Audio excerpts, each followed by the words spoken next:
La maestra Karina Valdespín Bautista es egresada de la licenciatura y maestría en Derecho por la Universidad Nacional Autónoma de México, Facultad de Derecho. Diplomada en negociación, mediación y construcción de acuerdos en el Centro de Investigación y Docencia Económicas, CIDE. Ella está certificada como conciliadora en la Junta Local de Conciliación y Arbitraje de la Ciudad de México. Cuenta con formación en talleres, cursos y congresos sobre mediación, negociación laboral, cultura de paz en Italia, Lima, Perú, Bogotá, Colombia, Buenos Aires, Argentina. Se ha desempeñado, entre otros cargos, como funcionario conciliador de la Junta Local de Conciliación y Arbitraje de la Ciudad de México y actualmente es coordinadora de la Administración de la Notaría 170 de la Ciudad de México. Actualmente se encuentra cursando el doctorado en Derecho Laboral en el Centro Universitario Emmanuel Kant. Sin más, damos el uso de la palabra a nuestra conferencista. Adelante, maestra. Agradezco la invitación al magistrado presidente, doctor Rafael Guerra Álvarez, y al Poder Judicial. Es un honor compartir el tema de la conciliación en la reforma laboral en este módulo de ciclo de conferencias de actualización con reconocidos catedráticos y tratadistas del derecho del trabajo, como lo son el doctor José Dávalos, a quien tuve el gusto y el honor, y varios también de nosotros, de escuchar su ponencia sobre los principios procesales de la Ley Federal del Trabajo, así como también con el doctor Enrique Larios, quien continuará con una plática, una conferencia en la próxima semana, y quien también ha capacitado a varios conciliadores, entre los que nos encontramos algunos en la Junta Local de Conciliación y Arbitraje. Y también saludo al auditorio que nos brinda la oportunidad de comunicarnos y de llegar a las personas que tienen interés en estos tópicos. En esta conferencia sobre la conciliación en la reforma laboral, me gustaría que pusiéramos énfasis en 4 puntos. Sería al inicio, para entenderla con mayor amplitud, el conflicto, y lo enfocaríamos al conflicto laboral. Después veríamos medios alternos de solución de conflictos y pasaríamos a la conciliación en particular y después a la reforma laboral propiamente. Iniciamos entonces con el conflicto, que es el que da origen o es la materia, lo que analizaremos para después realizar un proceso o para ver propiamente la conciliación. ¿Qué es lo que ustedes se imaginan cuando escuchan la palabra conflicto? Por lo regular, por la educación, la formación que hemos tenido, la palabra conflicto nos detona un aspecto negativo. Si nos vamos a las definiciones sencillas del diccionario de la Real Academia, siguiente por favor, vamos a tener que es un combate, una lucha, pelea, enfrentamiento, un problema. Eso es lo que nosotros pensamos cuando escuchamos la palabra conflicto. Ahora, unas definiciones que tenemos de teóricos sobre el conflicto, vamos a ver la siguiente lámina, nos dan conceptos más amplios en el sentido de, por ejemplo, vamos a tener la definición de Jean-Paul Lederach. Él ha resuelto conflictos a nivel internacional entre diferentes países y ya incluye una visión positiva del conflicto, ya no únicamente nos está dando esta idea de problema. Considera que el conflicto es un fenómeno de creación humana.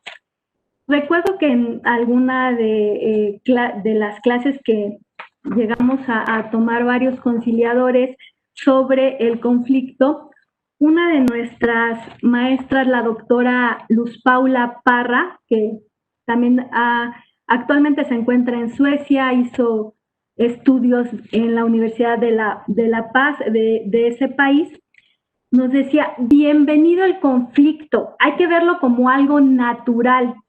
Y este es el sentido también que nos quiere dar Jean-Paul Lederach.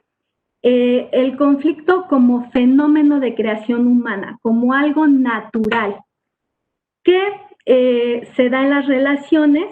En el caso del derecho del trabajo, pues vamos a ver la relación entre obrero-patrón y que nos da la oportunidad de transformar los acontecimientos para que sean como un impulso, o sea, el conflicto que sea un impulso transformador.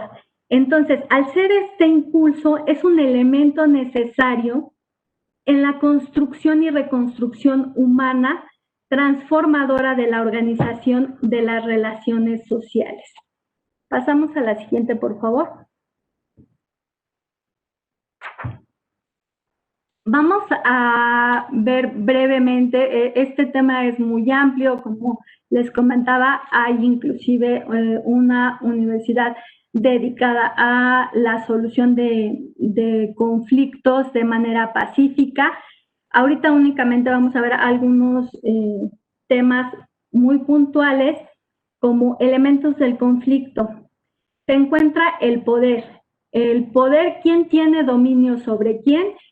Y en el caso de la materia del derecho del trabajo, sabemos que se trata de una relación que es asimétrica entre el trabajador y el patrón y que lo que se busca es equilibrar estos factores de la producción. Entonces, ahí todos estos elementos nos van a ayudar para hacer un mejor mapa y que tengamos un buen análisis del conflicto para después llegar a su solución. Las partes, que yo también las mencioné, y las percepciones que tengan cada una de las partes también son importantes, también es importante considerarlas. Puede haber en las percepciones, podemos encontrar que se tengan prejuicios, y hay que detectarlos para que no influyan de manera negativa en este análisis. Obviamente las emociones y los sentimientos son parte del conflicto. Posiciones, que es lo que en un principio dejan ver las partes, después podemos llegar a intereses y necesidades, y valores y principios.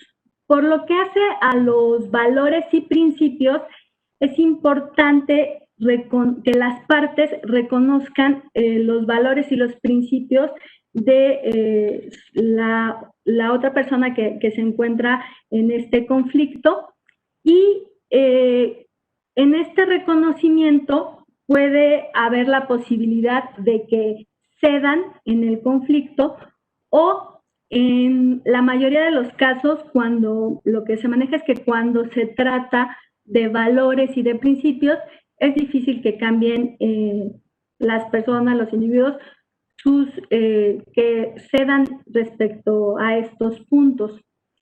En cuanto a las partes, también es importante considerar que en materia laboral, como ustedes saben, podemos encontrar conflictos individuales o conflictos colectivos, los individuales directamente entre el trabajador y el patrón, los colectivos ya que impliquen un sindicato que esté involucrado en el conflicto.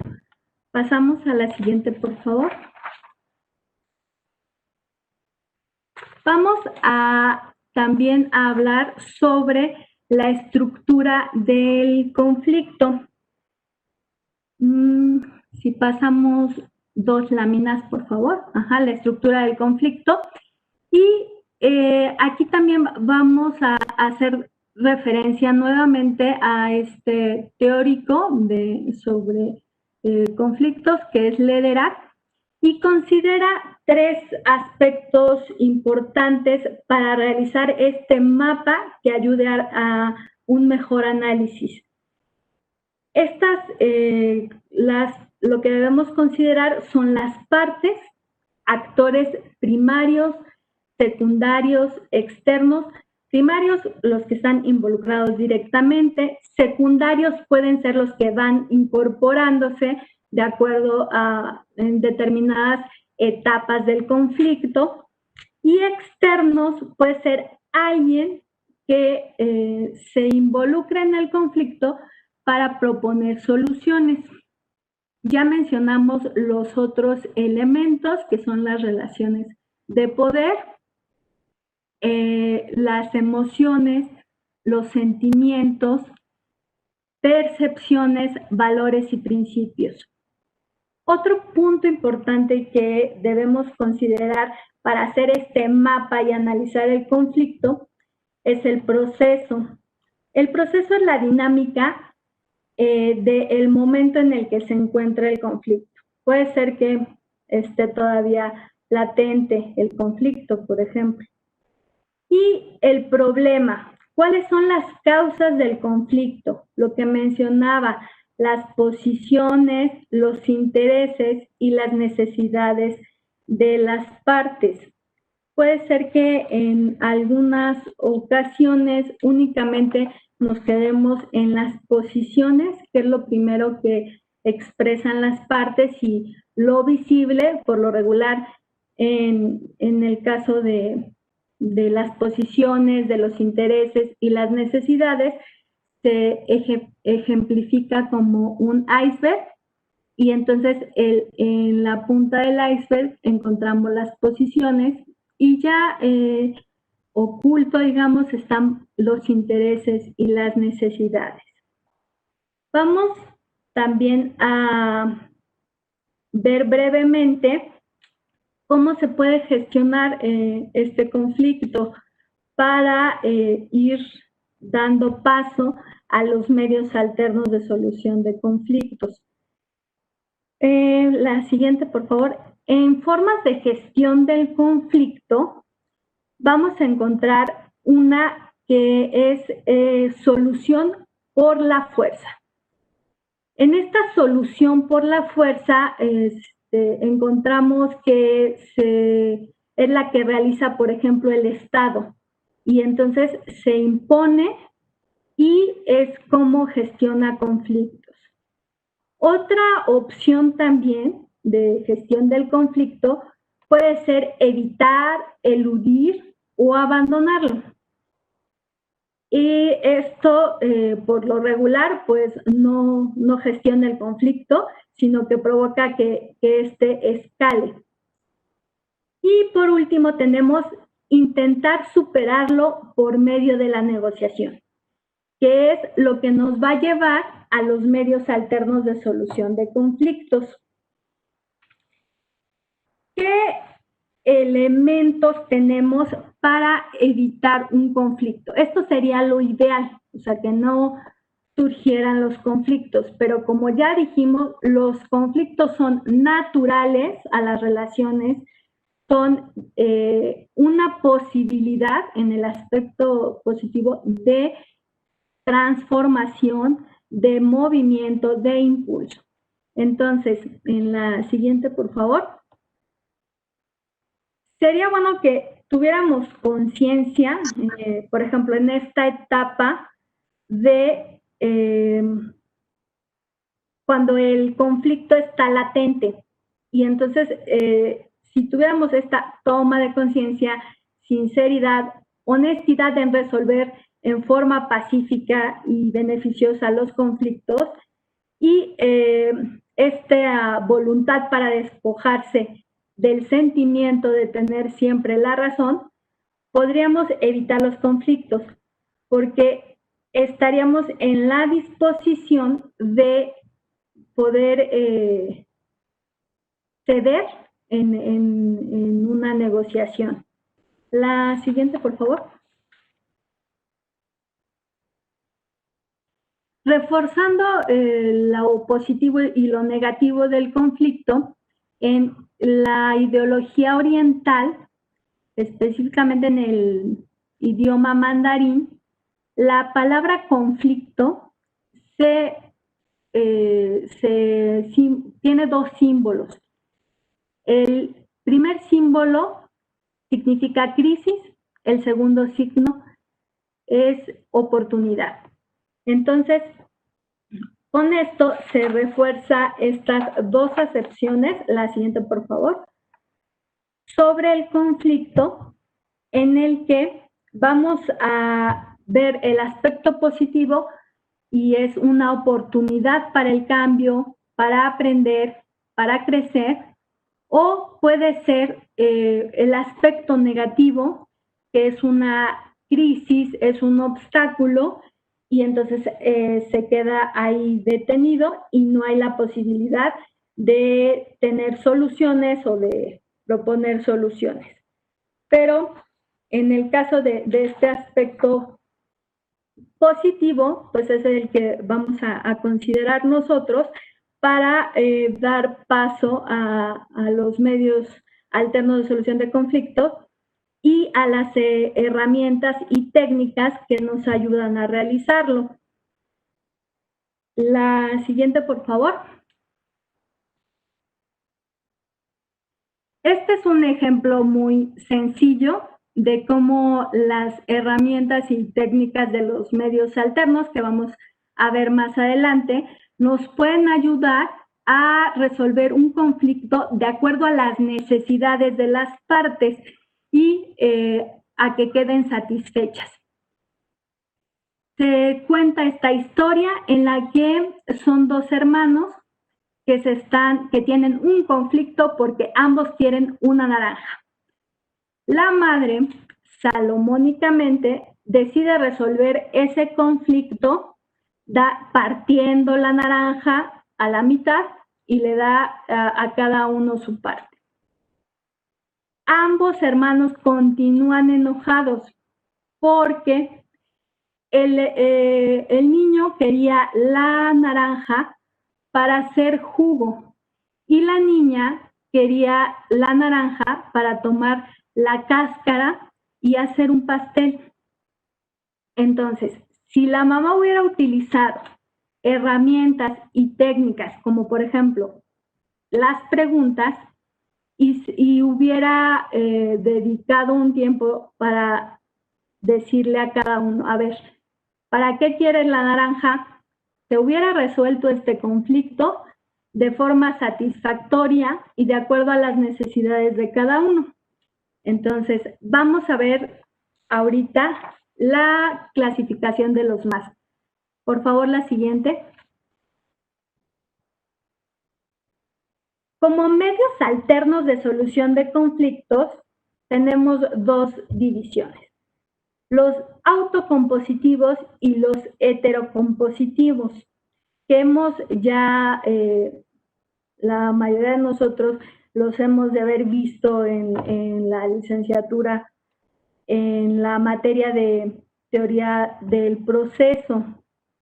Como autocompositivos podemos considerar la negociación, la mediación y la conciliación. Están en este orden de acuerdo a la intervención que tiene un tercero. En la negociación, ambas partes directamente abren la comunicación y construyen la solución a su conflicto. En la mediación es un medio de solución de conflictos asistido por un tercero neutral e imparcial que va a ayudarles a abrir esta comunicación, a guiarlos a través de técnicas y herramientas para que ellos construyan su solución. El mediador no hace propuestas. Conciliación. La conciliación, al igual que la mediación, es un medio de solución de conflictos asistido en el que el conciliador sí tiene la facultad de hacer propuestas.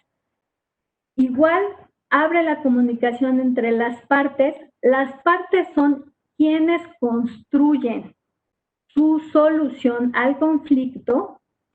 Y en el caso de la materia laboral, sabemos que las propuestas van encaminadas a la garantía de los derechos irrenunciables de los trabajadores. En la parte de heterocompositivos encontramos el arbitraje. Este medio de solución también es voluntario porque las partes eligen resolver su conflicto mediante el arbitraje. Existe también un tercero que él va a seguir un procedimiento y va a emitir un laudo arbitral que va a ser obligatorio para las partes. La siguiente, por favor. ¿Qué ventajas representan los MASC? Sabemos que implican menores plazos, o sea, son un juicio laboral. Sabemos que dura muchos años. Actualmente en la Junta aproximadamente, bueno, antes de la situación que estamos viviendo de pandemia, aproximadamente eran 4 años. Y un conflicto laboral que se soluciona por una conciliación podría solucionarse desde la primer plática conciliatoria o se podría solucionar en más pláticas, pero no llegar a esta, pues a los 4 años más o menos que se va tardando un juicio.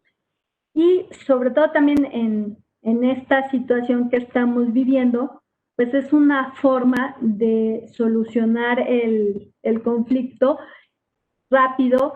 Sabemos también que cuando un trabajador es despedido, pues surge la necesidad de tener un ingreso para sostenerse él o para sostener a una familia, y esto también le da un acceso a la justicia inmediato, algo que es rápido, que implica menores costos tanto para las partes como para el órgano jurisdiccional, o en su caso ya en la reforma, pues será en los centros de conciliación.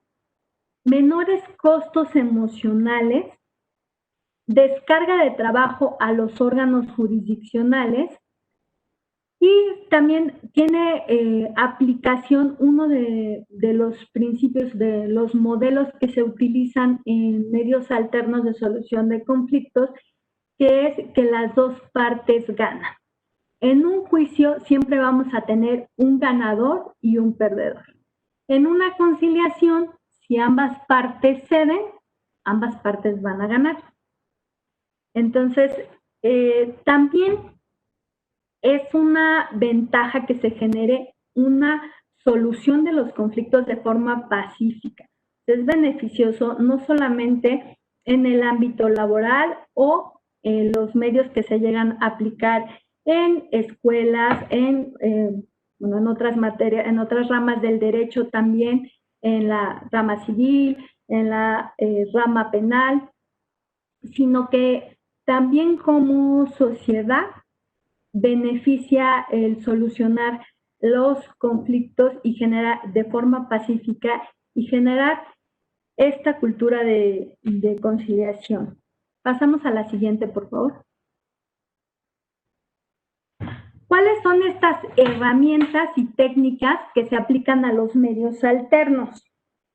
Una de las más importantes es la escucha activa. La escucha activa tiene por finalidad generar empatía y esta es una de las que más utilizan los conciliadores en materia laboral.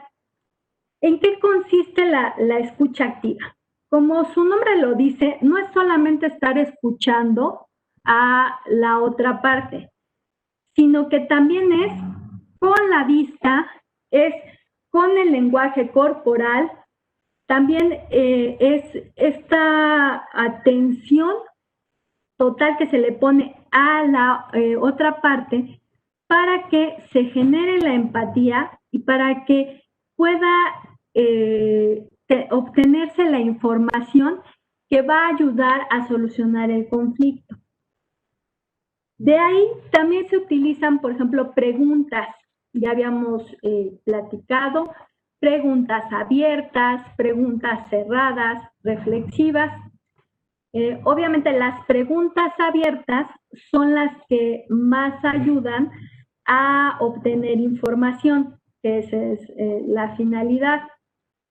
El parafraseo, la comunicación corporal y reuniones separadas, que también se les llama caucus, y que son utilizadas de mayor forma o más frecuente por los conciliadores en materia laboral.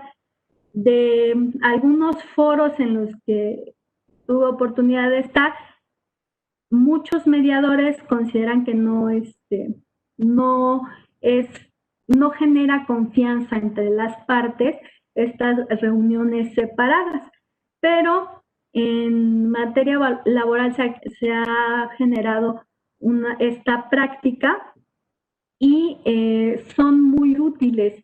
Primero, el conciliador platica, le pide a una de las, explica en qué consiste en qué consisten las reuniones separadas y les pide autorización a los conciliados para que puedan llevarse a cabo. Una vez que están de acuerdo, el conciliador se queda con uno de ellos, digamos, podría ser el trabajador, podría ser el patrón, y la otra parte espera afuera. Hay situaciones o hay algunas cuestiones que muchas veces no quieren que se entere el otro. Y después sale la parte que estaba platicando con el conciliador y entra el otro conciliado por un tiempo aproximadamente igual y después se vuelven a reunir todos. En estas reuniones separadas, lo que también se respeta y se hace hincapié es en el principio de confidencialidad. Más adelante vamos a ver también en general los principios, porque este principio genera confianza entre las partes y lo que se hace en estas reuniones es que si no autorizan al conciliador para que comente algo que le dijo en la reunión separada o que fue tema en esa reunión, el conciliador no puede ir y decirle al otro, fíjate que me contó que... Entonces, es únicamente para generar empatía y para ver qué opciones se tienen de solución al conflicto. Pasamos a la siguiente, por favor. Vamos ahora a ver el marco jurídico de la conciliación respecto no únicamente a esta última reforma.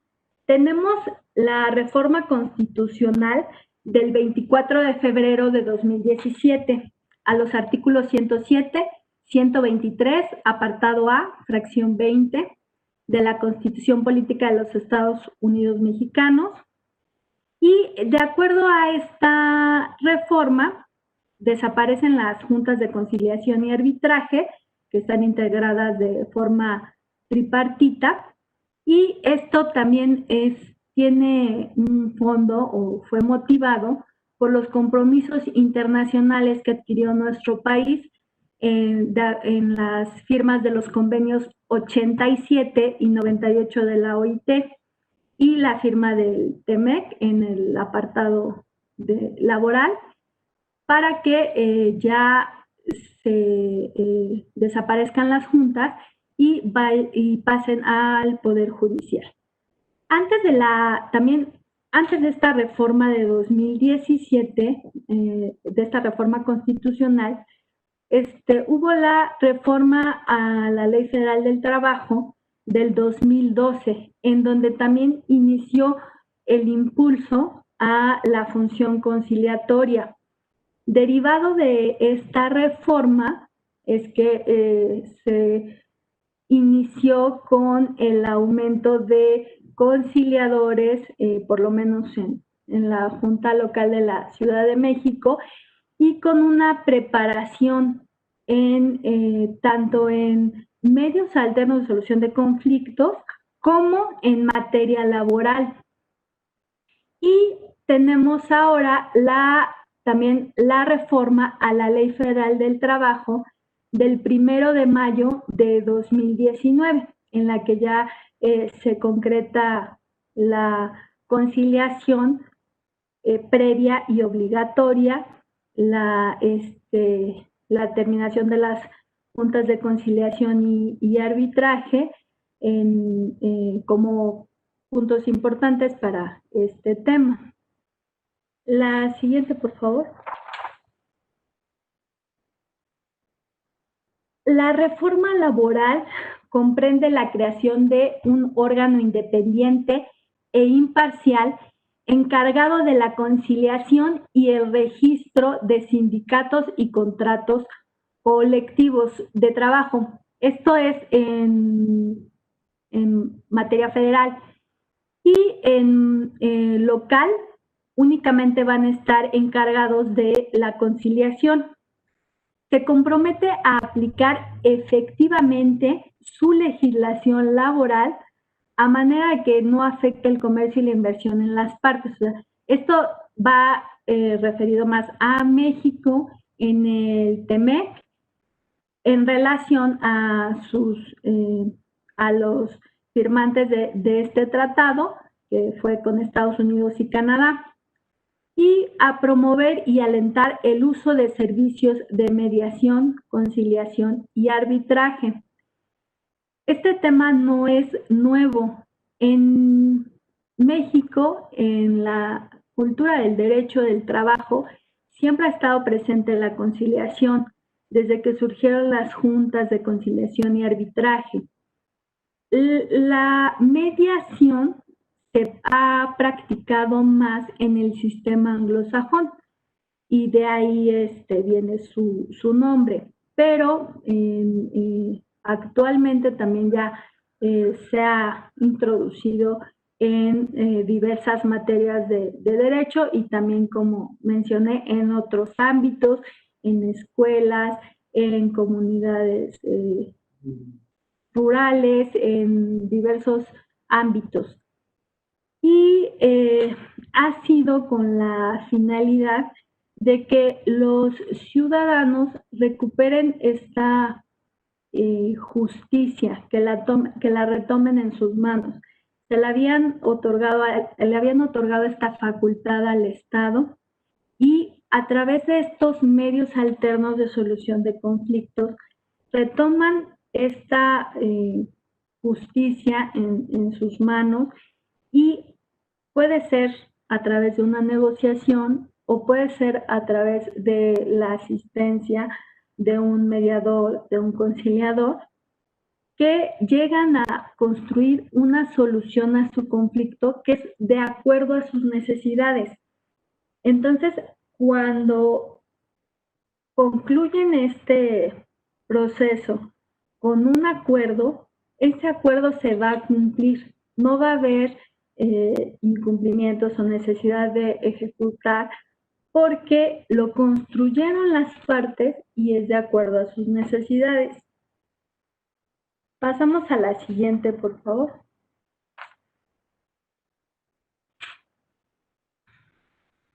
Los medios alternos en la reforma laboral. La negociación podemos encontrarla en el artículo 33 de la Ley Federal del Trabajo, que establece los requisitos para un convenio, y aquí se modificó en el sentido de que los convenios serán ratificados en los centros o en el tribunal. Y en esta parte también muchos de ustedes saben que hay un criterio de la Suprema Corte de Justicia en el que considera que los convenios celebrados en forma particular, sin que hayan sido ratificados en los centros o en el tribunal, tienen plena validez. Lo único es que sí se puede demandar su nulidad. En el caso de que se haya ratificado ya el convenio, actualmente se hace en las juntas de conciliación y arbitraje, únicamente en su caso por violación a derechos irrenunciables de los trabajadores, procedería un amparo. Ahora, la mediación. La mediación la encontramos en la Constitución de la Ciudad de México y está en el artículo 10, en el inciso B, numeral 10 de la Constitución Política de esta ciudad, y establece que las autoridades en el ámbito de sus competencias garantizarán una justicia laboral que incluya los servicios de conciliación y mediación. Aquí sí hace referencia a la mediación en materia laboral, aunque hay algunas opiniones que consideran que la mediación no podría tener lugar en el derecho del trabajo, debido a que es necesario que se garanticen los derechos irrenunciables de los trabajadores por la relación asimétrica que existe entre los factores de la producción. Sin embargo, también hay autores que consideran que sí es posible practicar la mediación en materia laboral, y en la práctica, en ocasiones, sí el trabajador y el patrón están en la disposición y con los conocimientos para tener una relación que sea más equilibrada y que puedan llegar a acuerdos en los que en algunas ocasiones no es necesario que el conciliador haga una propuesta o sea el garante de los derechos irrenunciables de los trabajadores. Y respecto a la conciliación, la encontramos primero en el artículo 123, en la fracción 20 de la Constitución Política de los Estados Unidos Mexicanos, y ya en la Ley Federal del Trabajo, en el artículo 184b. También pues se establece en la Ley Federal del Trabajo todo el procedimiento, y como está prevista en el artículo también 685, y es uno de los principios procesales que rige el derecho del trabajo, que será preponderantemente conciliatorio. Esto ya también estaba desde la reforma a la Ley Federal del Trabajo de 2012.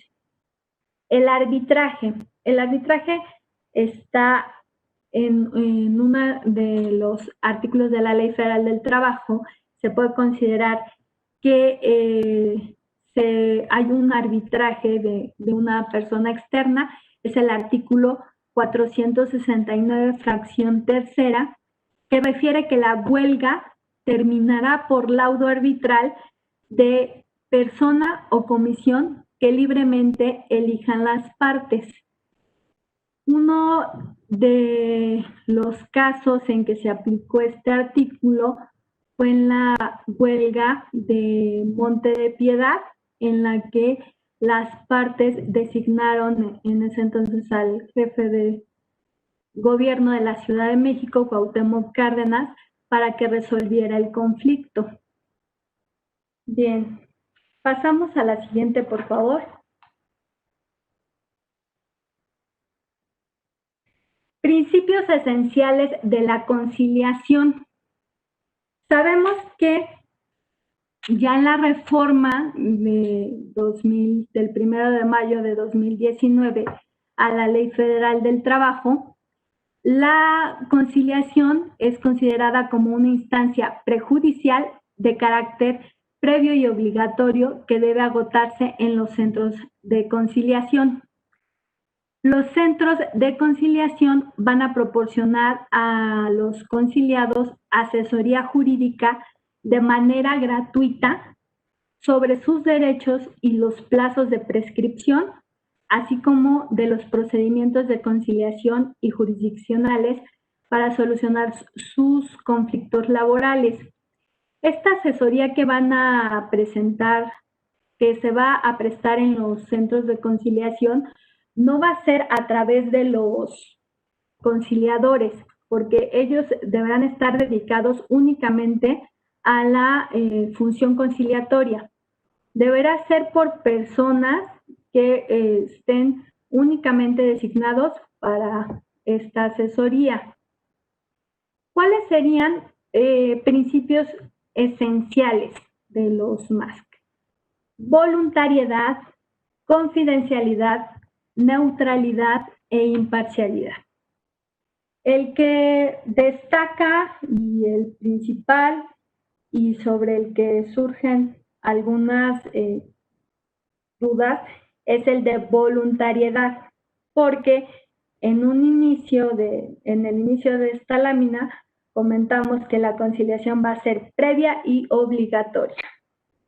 El principio de voluntariedad no se transgrede con esta disposición de que la conciliación sea obligatoria, porque las partes solamente están obligadas a comparecer al centro, no a seguir todo el proceso de conciliación y menos a llegar a un acuerdo. Entonces se sigue respetando este principio de voluntariedad. Hay otros principios que refieren otros autores, como el de flexibilidad, buena fe, equidad, legalidad y honestidad. La ley establece la obligación del conciliador de cumplir con el principio de imparcialidad, neutralidad, flexibilidad, legalidad, equidad, buena fe, información, honestidad y confidencialidad, que ya también hemos comentado algunas situaciones sobre el principio de confidencialidad y que, bueno, cada uno tiene algunos pues casos que pudiéramos platicar, pero creo que el tiempo no nos da para eso. Ahorita ya vamos a concluir con el procedimiento de conciliación que establece la Ley Federal del Trabajo. Siguiente, por favor. El procedimiento de conciliación prejudicial que marca la Ley Federal del Trabajo, lo importante es que no debe de exceder de 45 días naturales y que va a suspender la prescripción. Entonces, se establecen diversas formas para la presentación de la solicitud y hay por comparecencia de las partes, por escrito o puede ser por medios electrónicos. Y también hay diversos supuestos en los que pueden comparecer ambas partes y entonces en ese momento se les puede dar el servicio de conciliación o se les da una fecha, en ese momento se les notifica la fecha que será dentro de los 5 días siguientes.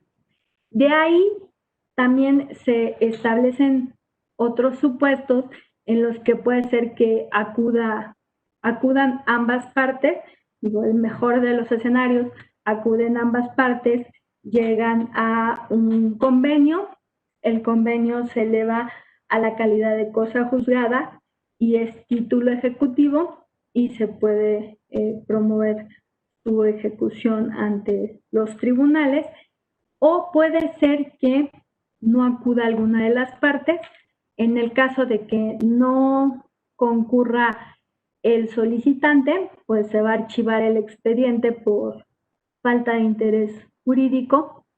En caso de que no concurra el patrón, se le impondrá una multa y ahí también hay varios supuestos en los que se contempla que puede el trabajador auxiliar al centro para notificar la solicitud y se pueden señalar en nueva fecha para su audiencia. Todo este procedimiento lo que destaca es la intención de que sea de una forma lo más ágil, flexible, rápida, accesible al trabajador y que realmente se cumpla con la finalidad que es la solución del conflicto laboral. ¿Podemos pasar a la siguiente, por favor?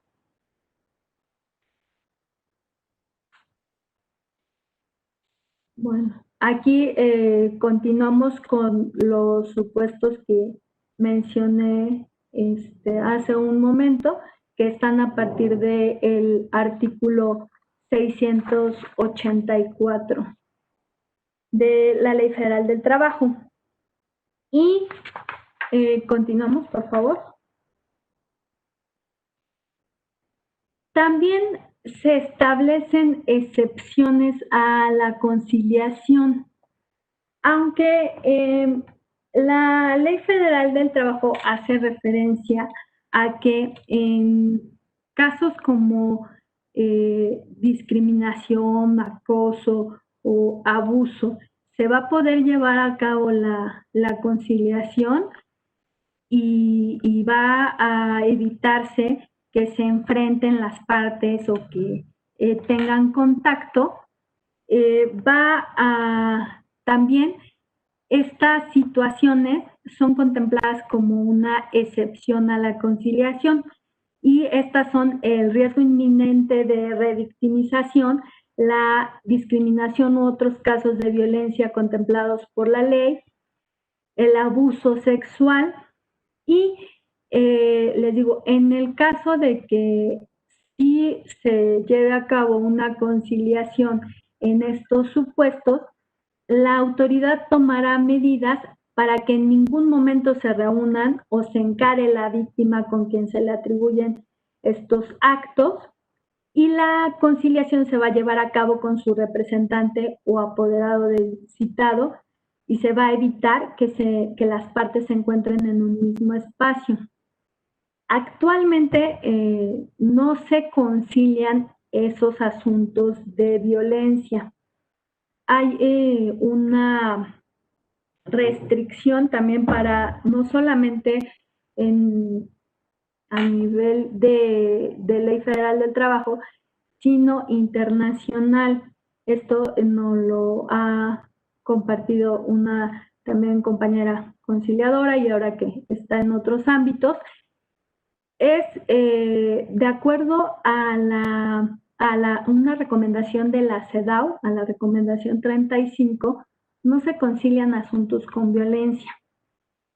Respecto a la reforma laboral, la motivación o el objetivo de que en estas excepciones sí se pueda conciliar es para evitar revictimizar, o sea, para que la víctima no tenga que pasar otra vez por un juicio largo por estos tiempos extensos, por el nuevamente desgaste emocional, desgaste económico, y entonces en la reforma lo que se pretendió es que tuvieran la opción de las personas que se encuentran en alguno de estos supuestos desafortunadamente, decidan si concilian y con ciertas medidas o pues ya pueden también optar por ir al juicio directamente.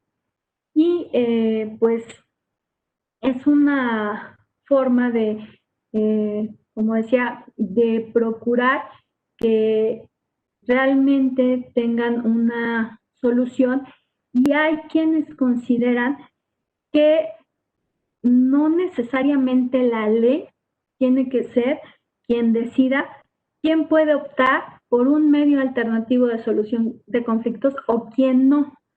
Sobre todo, o sea, en estos casos, y que se asemeja mucho a la materia penal, que las personas tienen perfectamente la capacidad de decidir de decidir si solucionan sus conflictos a través de un medio alternativo de solución de conflictos o lo hacen de manera adversarial.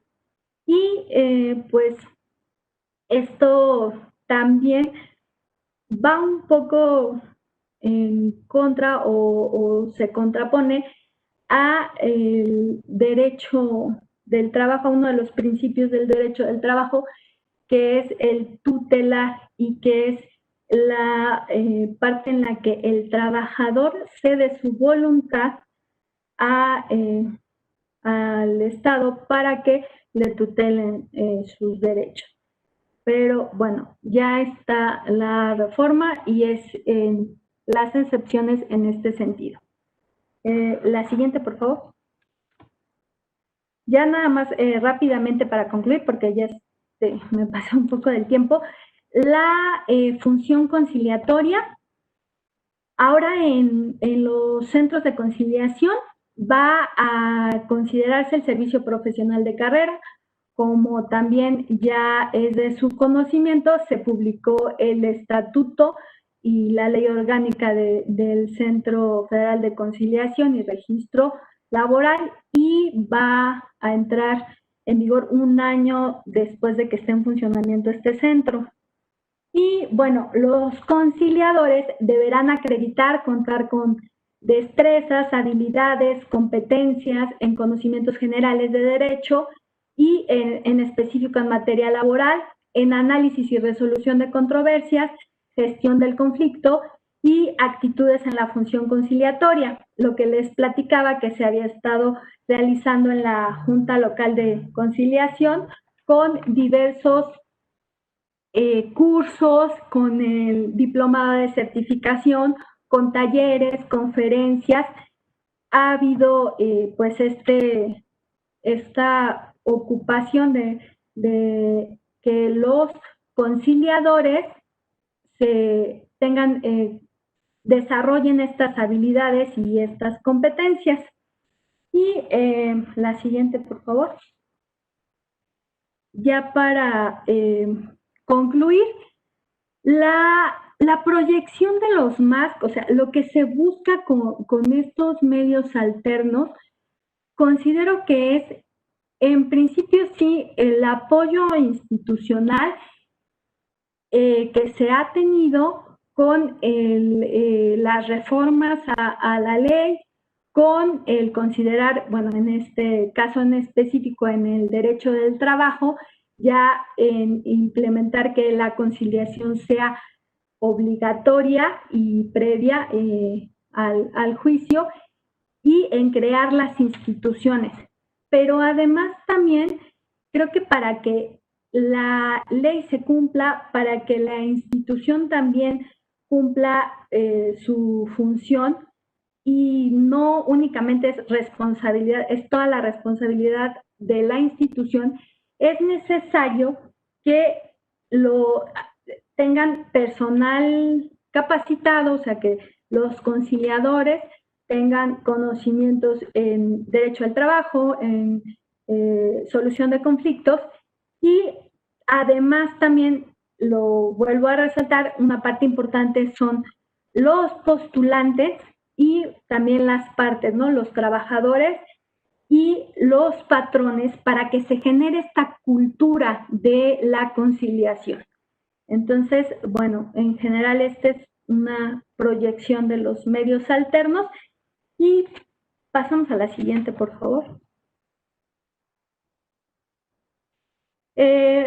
Ya para concluir, el procedimiento de la conciliación inicia con la presentación del conciliador, explica brevemente cómo es la conciliación, los principios, todo lo que hemos visto ahorita, las ventajas, y de ahí ya va a calibrar a las partes para que vayan a verificar si hay emociones, si hay antagonismos o cualquier otro obstáculo, y no se impida la negociación.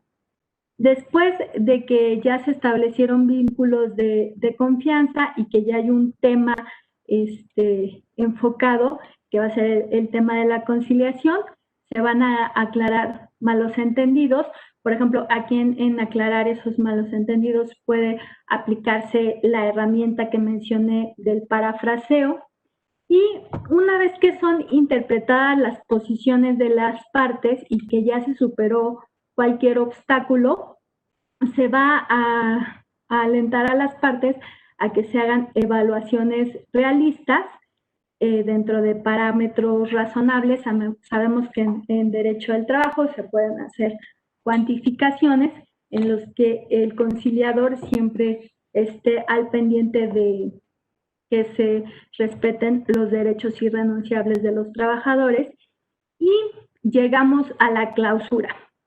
Una vez que se obtiene el consenso de las partes, se va a dar por terminada la conciliación para realizar el convenio. La siguiente, por favor. Pues esto es lo que brevemente y en algunos puntos les puedo compartir sobre la conciliación en general y la conciliación ya en la reforma, con la finalidad de que no únicamente se quede aquí en la teoría, sino que lo apliquemos, que sea una cultura realmente, y que desde la trinchera que nos encontremos lo hagamos de forma práctica y como forma de vida. Gracias.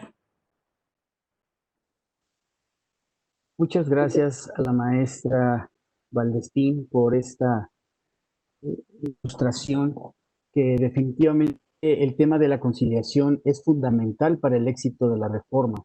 Nos ha dejado usted muy claro los principios fundamentales de la conciliación y los medios alternos de solución de conflictos.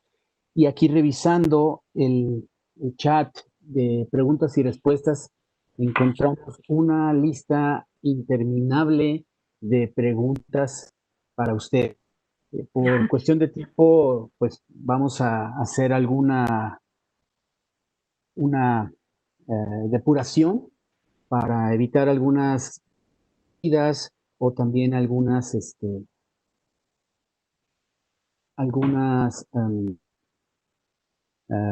preguntas repetidas. Todas son importantes y valdría la pena ir comenzando. Si usted me permite, voy aquí a preguntar, a elegir algunas de las que tengo aquí especiales.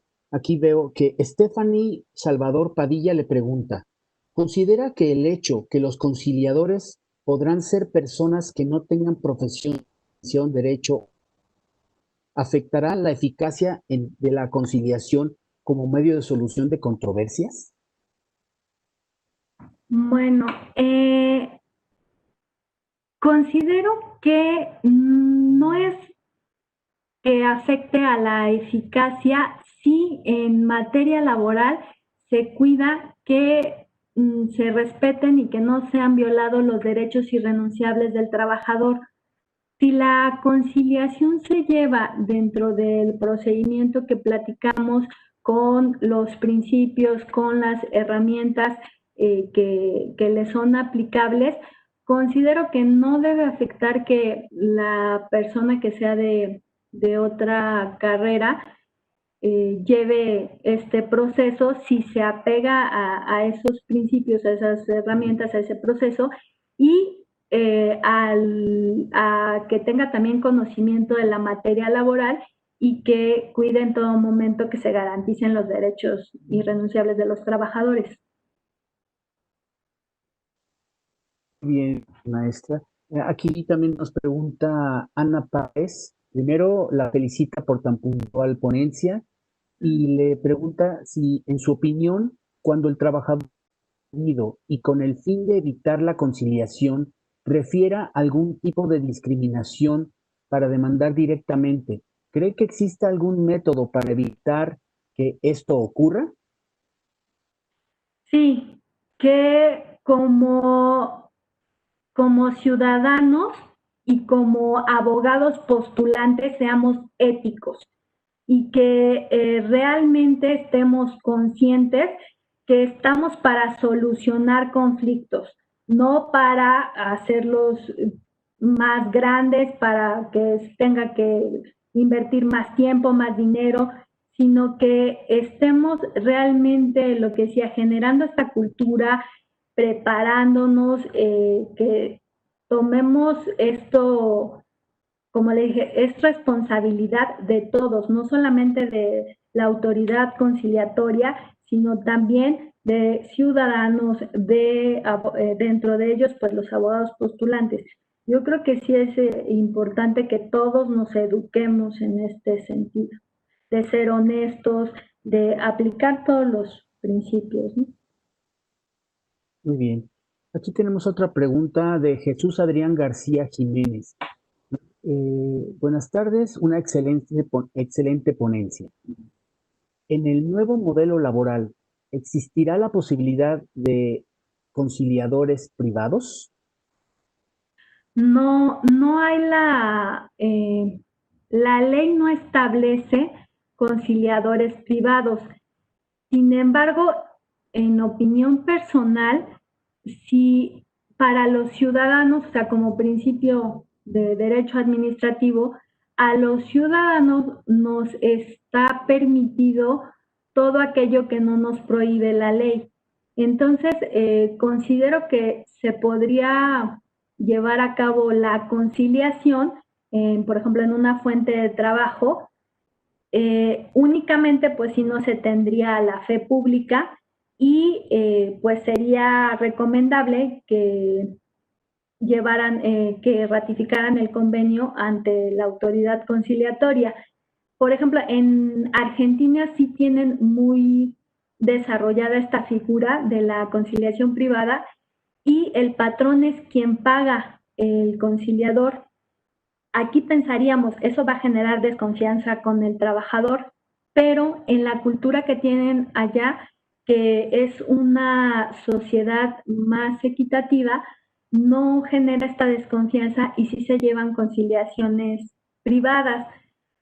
Aquí en México no lo establece la ley y pues sería en esta cultura de la conciliación sí se puede llevar de forma privada la conciliación, pero no tendría, como les digo, fe pública y sería recomendable que lo ratificaran ante la autoridad, el convenio, en su caso, que lo ratificaran ante la autoridad conciliatoria, aunque si realizan un convenio privado es válido. Muy interesante respuesta, maestra, porque pues, estamos viendo como un derecho comparado, ¿no? De repente vemos que estamos aplicando esto, pero en otros lugares ya existe y esto Sí, es la expectativa precisamente de esta pregunta. Muy así. bien, aquí tenemos a Francisco Almanza Vega, que nos Sí. dice que en los medios alternativos de solución de conflictos o de controversias, las reuniones separadas no riñen con el principio de contradicción. Mm, no, la verdad no sé a qué se refiere por el principio de contradicción, pero como les mencioné en la exposición, las reuniones separadas se les explica a las partes en qué consisten y se les pide su autorización. Si están de acuerdo, entonces se utiliza esta herramienta y es muy utilizada por los conciliadores en experiencia pues de la Junta Local de Conciliación y Arbitraje. Hasta es una práctica ya común y reconocida por los abogados postulantes, por que se lo también transmiten a sus trabajadores o a los patrones y no genera esta desconfianza.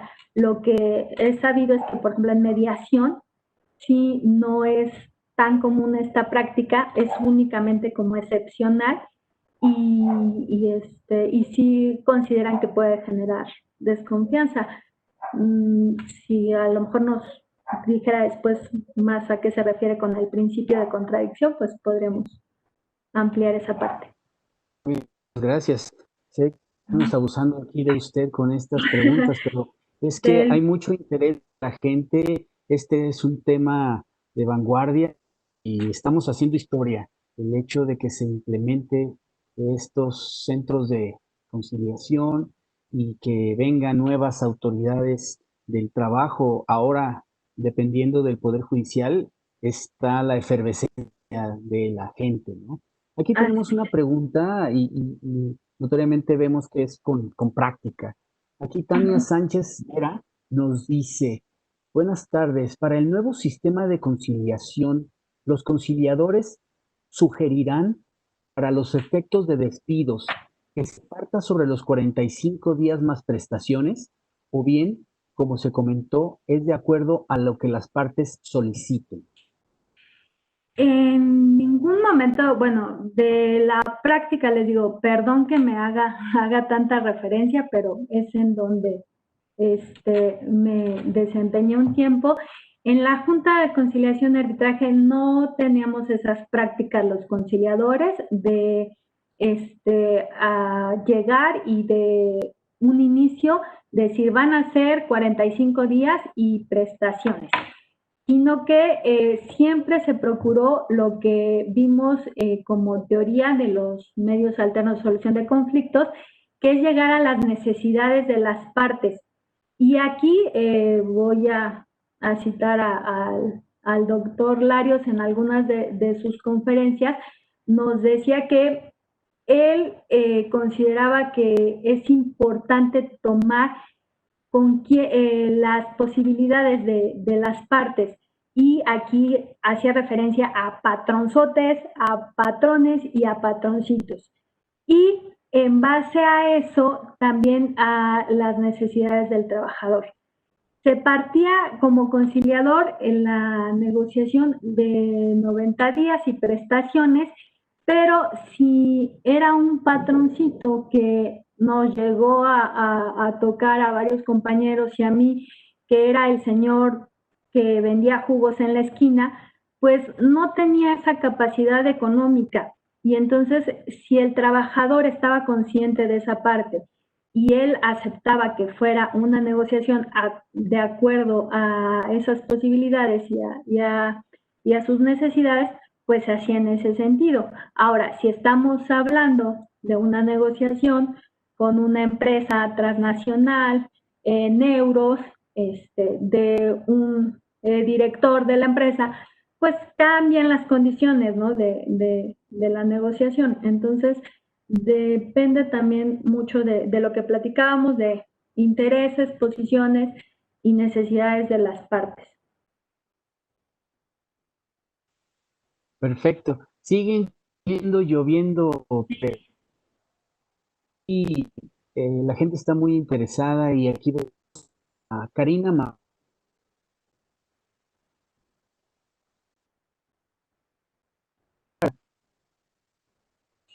la confidencialidad deben guardar los conciliadores. Perdón, en la primera parte de la pregunta se cortó el internet. Sí, disculpe. Karina Mateos Nicolás nos pregunta, ¿qué pasa se demostrara que hubo una violación a la confidencialidad que deben guardar los conciliadores? Pues no, afortunadamente no he visto ningún caso en el que se viole la confidencialidad, porque los conciliadores, por ejemplo, no pueden comparecer a un juicio como testigos, no pueden eh, dar información a otra de las partes, y en el caso de en el caso de que lo hicieran, pues son servidores públicos y estarían sujetos a un proceso en esos términos. Perfecto. Bueno, hay muchas preguntas. Voy a hacer una última pregunta. Sí, sí. Gerardo de la Rosa nos pregunta, ¿por qué le otorga facultad al centro para asesorar si existe la Procuraduría de la Defensa del Trabajo? De acuerdo a su experiencia, ¿cuál técnica es más efectiva en materia de conciliación? Bueno, ¿por qué se le da la facultad al centro de asesorar? Porque en experiencia llegan muchos trabajadores que no tienen conocimiento de cuál es el proceso o tienen dudas, y entonces creo que es como la parte el fin o el objetivo en sí del derecho del trabajo, de la justicia social, de ser flexibles, accesibles, y es más fácil que en el centro de conciliación a un trabajador directamente se le pueda asesorar, porque si no se le tendría que enviar a a la Procuraduría, ¿no? Y en cuanto a las técnicas, igual creo que es de acuerdo al caso, o sea, a cada asunto requiere la aplicación de diferentes técnicas. Por lo regular, no solamente es una técnica, sino que son varias, y depende del conflicto en sí, pues la que se va a aplicar. La que más aplicamos conciliadores laborales es la de la escucha activa, porque permite generar esa empatía, y de ahí ya las otras técnicas, las preguntas o el parafraseo, ya tienen esa base de empatía y de confianza, y entonces eh, puede haber más información y puede obtenerse un mejor análisis del conflicto y mejores propuestas para su solución.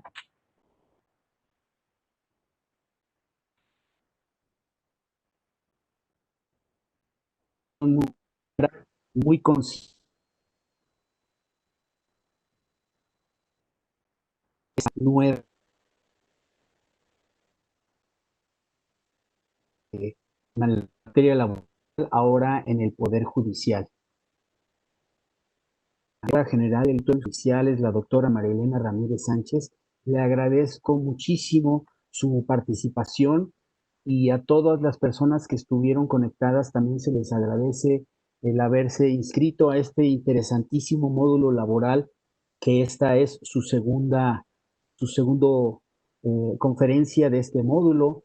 Y pues le agradecemos mucho esta participación, maestra. Se le agradece desde lo más profundo, tomando en consideración la utilidad que revierte este tema.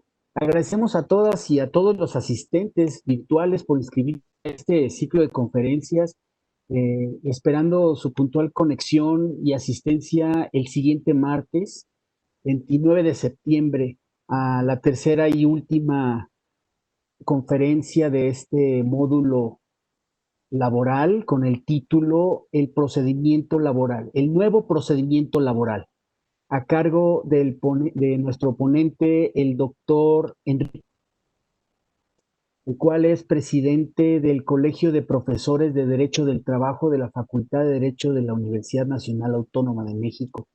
Los esperamos, muchas gracias, y nos vemos muy pronto. Buenas Buenas noches.